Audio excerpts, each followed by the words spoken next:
Mark Thompson Show.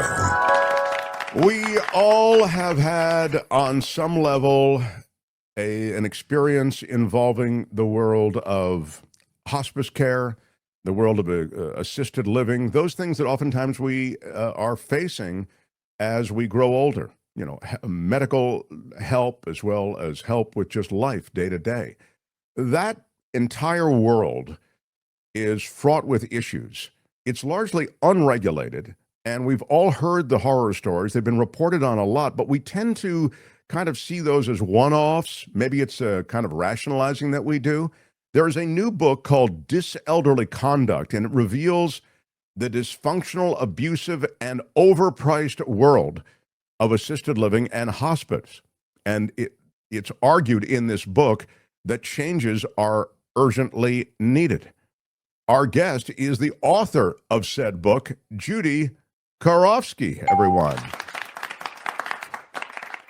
Judy Karofsky, congratulations on finishing this very important book. And I must tell you, I was moved by your personal struggle with your mother and your mother's situation, and there's a lot to it.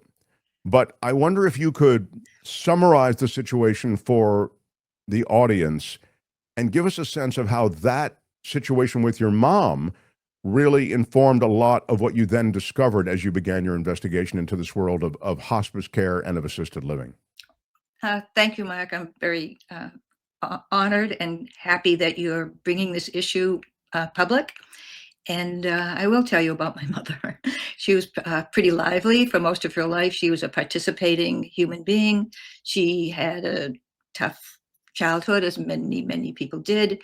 And after when she was 88, she moved to the city that I live in to live independently. And she joined right in the community as an independent citizen, resident of independent living.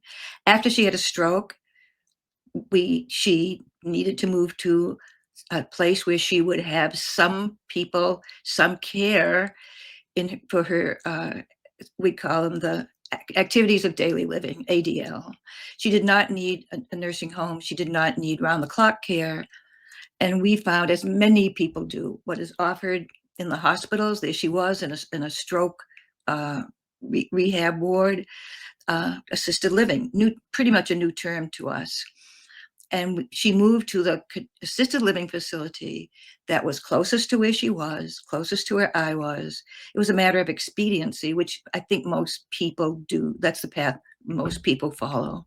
In those instances where things are happening so fast, her condition was deteriorating, and I was convinced that she could not live independently as a member of the community any longer. After a while in that assisted living facility, which was connected to the independent living complex that she'd been in, I realized that her life was not a happy one, and she was not being cared for. And the word that I heard you use in the introduction about medical care does not happen in assisted living. In the state in which I live, the maximum number of hours that a resident of assisted living can receive medical care in a week is 3 hours. 3 hours of nursing care a week. So an assisted living facility is really a home. It's a place where people can live who do not need a nursing home, round-the-clock care. So just to be clear about that, for example, my mother is in an assisted living facility now. I hate to call it a facility. I mean, a home and a place, or even home has got its kind of a radioactivity about the word. But I mean, she's in a residency, maybe I'll use that word, that where they, she gets the medicines that you need as you get older, those daily medications. They make sure that she has access to them, et cetera. That's what I meant when I said medical.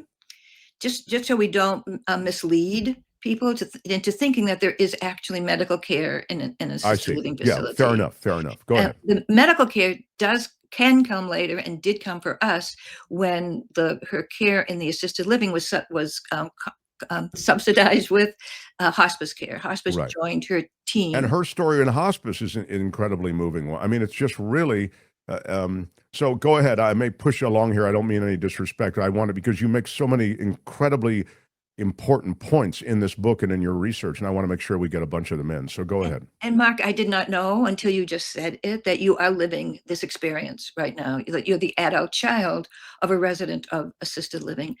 That's part of this story, that when I began to write, I wasn't even writing it. When I began to take notes, I was talking to people. I opened myself up to listen to other adult children, other decision makers. Some wanted to tell their story, many did not, but they began to. So there's a whole sort of hidden world of people who aren't comfortable talking about what's going on. Some of them, quite honestly, are concerned about retribution within the facility. If you talk about what's happening, if you complain maybe to the state ombudsman or the state health division or department, whatever it is, there's that concern that something awful might happen to the person that you're responsible for. My story continued that I moved my mom from that first facility.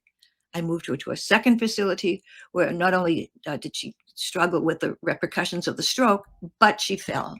Then she had a broken hip, and she was, after that, she never walked again. She was in a wheelchair. So the second facility became really too small for all kinds of reasons, and we moved her to a third facility. At that third facility, after 4 months, the entire administration changed. So all the people she was used to having care for her were no longer there. And life became quite complicated and difficult for her. And the story goes on. A fourth, a fifth, and a sixth, where she ultimately did die. Well, and when she was 99, your mom, and you describe someone who the system determined, isn't getting out of here, meaning life, fast enough. We don't mind dispensing hospice care for a while, but the kind of agreement is that this person's going to pass away, and she didn't. And that became a thing also, and is a thing for not just your mom, but for everyone.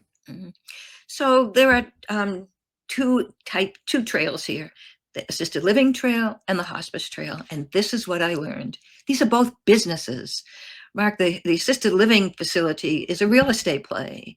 People they pop up when they do a new subdivision in the community that I live in, or in the area that I live in. The first thing that goes up is the assisted living facility, because there'll always be people, because of the demographics, the aging population, there will always be people for that.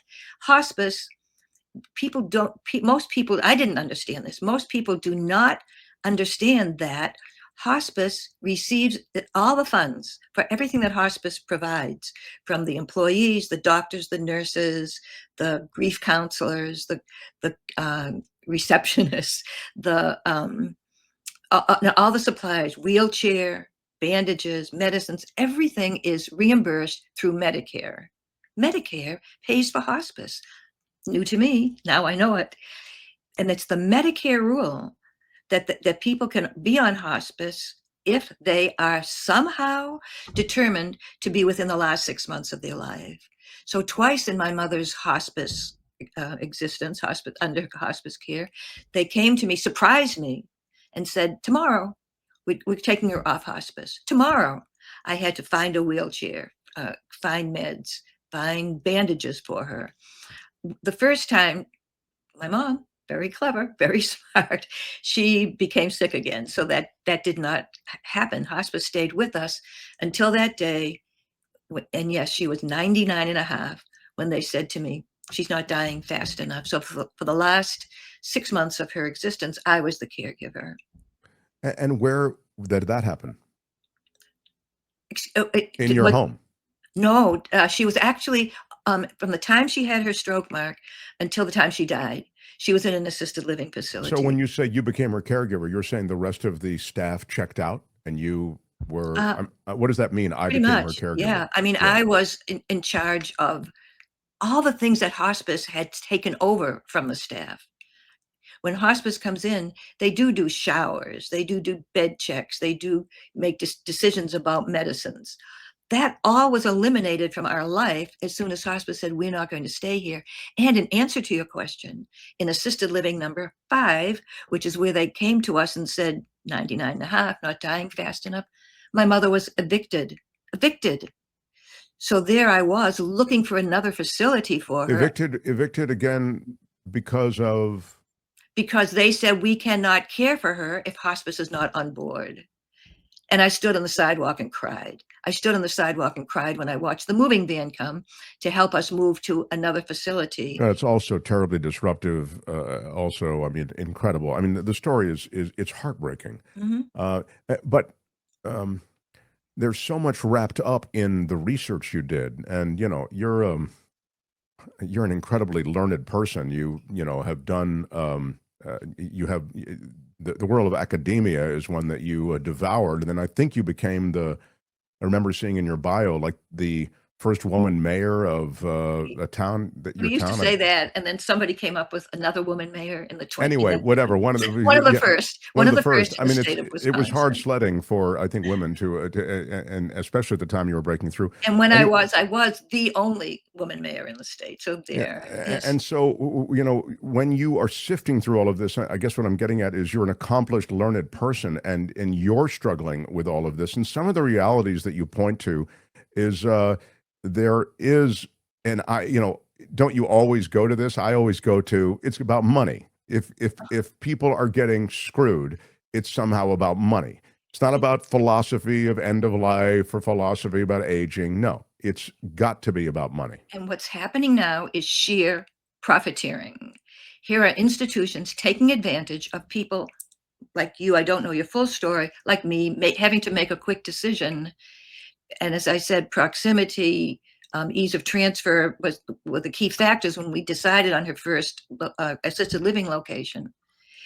But some people get so caught up in the decision that they're willing to pay for the higher cost product. That's profiteering. They're taking advantage of people who are in distress, have to make a quick decision. The other thing that's going on, Mark, is the influx of private equity, REITs, money coming from big sources that really do not have medical care in mind. They have the benefits, it's money. It's the bottom line. The stockholders. Yeah, it just happened to my mother's place. They just were taken over by private equity, and so you see. I mean, I'm looking for it already. Like when they start getting rid of people, stripping things down, selling it for parts. As you say, it's a real estate play. It's horrible. I mean, this is a warehousing of people. And then you talk about it in your book about the pricing. I mean, they are bleeding the system for everything they can. The first thing they do in most of the places, and there were, as I said, 6, was ask for my mother's financial statement, her previous tax filing. That's what they were looking for before they were even examining her. And before this program ends, we do need to talk about the care crisis. We do need to talk about the fact that they're exploiting workers, but they're bringing people on board who really aren't trained well enough to be doing what they're doing.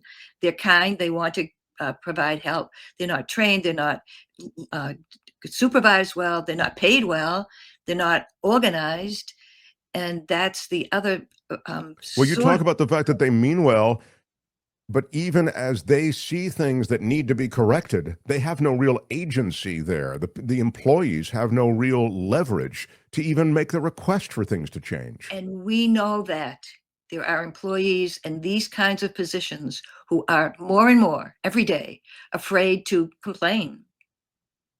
And because of what's going on with immigration and deportation, that will not happen. Didn't happen before, and it won't happen now. How does this robust part of American life, where all of us face this on some level, none of us want to go there. My father passed away a year ago. I'm sorry. And we said, in leading up to this, and eventually just really unable to live at home anymore, we were talking about this. And as the kids in the last few months before we made the move, and Dad always said he didn't, want to die in one of those institutions or one of those places. And I thought to myself, I didn't say it, but I thought, well, none of us say, boy, I hope I die in one of those institutions. You know what I mean? All of us say, I don't want to die in one of those places. Yet it seems as though there's an inexorable kind of process by which we become diminished physically, and we end up in this place where we need help. But I would have hoped that those places, because they are so numerous and because we are all going that way, they would be regulated in some Mhm. way. There would be oversight. I Mhm. mean, if ever there was a part of American life that cries for oversight and regulation, it's that. It's Mhm. assisted living. And yet you lay bare the fact that there isn't any. Mhm. Mhm. And even though a Senate committee met in January of 2024 and addressed these issues, and on that committee was Senator J.D. Vance and Senator Liz Warren, who was quoted afterwards saying, "We need to do something before private equity buys up every one of these institutions in the country." But that was a year and a half ago, and we know, unfortunately, the events that have taken place since that time, which leads us to say, we're not going to be able to do anything, but we have to. This program, Mark, and your listeners and the people who all understand what you're saying, because as you said, we are all going through it or have gone through it or will be faced with it. This is a cry for action. So, what alternative models might there be that you suggest? What treatment for this thing that clearly is broken? Um, you said it. We need oversight. We need to make sure that the safety, uh, compassionate care is provided. We need to have recourse. We need to have a place, but I guess state by state, where people can feel that they can issue a complaint. They can say what's gone wrong. Mark, in the state of California, there was an article recently that said that people who were found responsible for deaths for wandering residents whose license was taken away so they could no longer own and manage an assisted living facility, just moved into another similarly uh, um, categorized type facility to change the name. And they continue to prey on the families and the residents. And that article was in April, so it's an ongoing situation. You tell So a story in your book about, I mean, there are all these stories of neglect and of incompetence, and sometimes it's well-meaning incompetence, sometimes it's just, it's malevolence or something, but you tell a story about a wrongful death determination. I wonder if you could, in other words, they're huge screw ups, I guess is what I'm getting at. Huge. I oh, mean, honey, life and death screw ups. Yeah. at one night, I received a call at 2 o'clock in the morning, and that the person who was on the phone said to me, "I'm sorry to have to be the one to tell you that your mother has died." And I asked them if my mom had struggled. I don't know what you're supposed to say, thank goodness, when you receive that message and you've been sleeping. I walked to try and figure out which of my children I'd call first, and received another call. And I have the record of the phone calls 5 minutes later saying, "I'm sorry, but I had a different file and it's not your mother." I mean, and it was So, just like, oops, my mm, bad. mhm. It's so, again, this is, you want to think the best of the people. And the other thing is, sort of, it's not an indictment at all that you level against everyone who's involved in hospice or involved in assisted living. It's more of an indictment of the system itself, which doesn't permit these well-meaning souls to really do the good work they want to do. Exactly. Yeah, because they do come in hoping to do well, and we met so many along the way, and some of them are so underpaid, they're actually, caregivers in 2 institutions in the same city, bringing up their own kids. When they go home, they don't have any of the benefits of the people that their care health benefits of the people that they're caring for. Yeah, you talk about the fact that, there's a personal toll on the caregivers that is then spilling over onto those that they are trying to care for. And one of the ways that the, corporate greed, um, system of corporate greed has come up with to deal with that is a system of agency. There are people in all of these facilities who aren't even employees of the facility. They're part-time. They're not paid by the facility. They're paid by the agency. So that when they come in the morning, they don't know the names of the people who are on the floor. They don't know where their rooms are. They don't know what meds they're supposed to be receiving. That was quite troublesome to me. So when we get back to, was I the caregiver? Yes, I was. I was, because I was there so many hours in a day. I just think also this sense of recourse and the lack of responsibility looms, because the minute you know that there is no legal responsibility or legal exposure, I mean, all they understand, these institutions, is dollars and cents. Mm-hmm. And the minute you've indemnified them from any kind of legal action that way, or any legal recourse you might have for their negligence Mm-hmm. or worse. And you do that in the small print in the entry forms, which you might have filled out or someone in your family did. And I didn't realize in that 5th facility that if hospice left, my mother would be looking for another place. It's heartbreaking, and it's angering, it's infuriating. Mm-hmm. And my last question to you is about a movement. Mm-hmm. There's a time, and that time is now, when one feels crushed by a lot of stuff going on, injustices of all sorts, and a cry to produce some kind of collective anger, right, and call for change. Mm-hmm. What's the state of the state on that with regard to assisted living and hospice care? Because I wrote the book, and because the one flaw that 2 reviewers have found in it is that I don't actually offer any solutions, except that we together issue the kind of plea that you're articulating right now. It could be demonstration. We've had enough of those. It could be we could all sign on to a petition that appeared in a big newspaper. The point is to get to the individuals who have the ability and the responsibility to create change. And that's pretty much representatives in Congress. They're the ones who are going to make the changes. I think local and state and municipal officials that you can meet with and bring on board a little by a little, I think that actually can produce change. Make enough noise in a community, start in Wisconsin or start in the Midwest where you are, and it can grow. It really can. I believe in, paso a paso, step by step. And I really think, that old adage, the longest journey starts with the first step, is true. I mean, It is the American way, Mark. Every movement, every change has come about because of petition signing, demonstrating. We're trying in other areas, and I'm listening to what you're saying, and I'm happy to heed your words.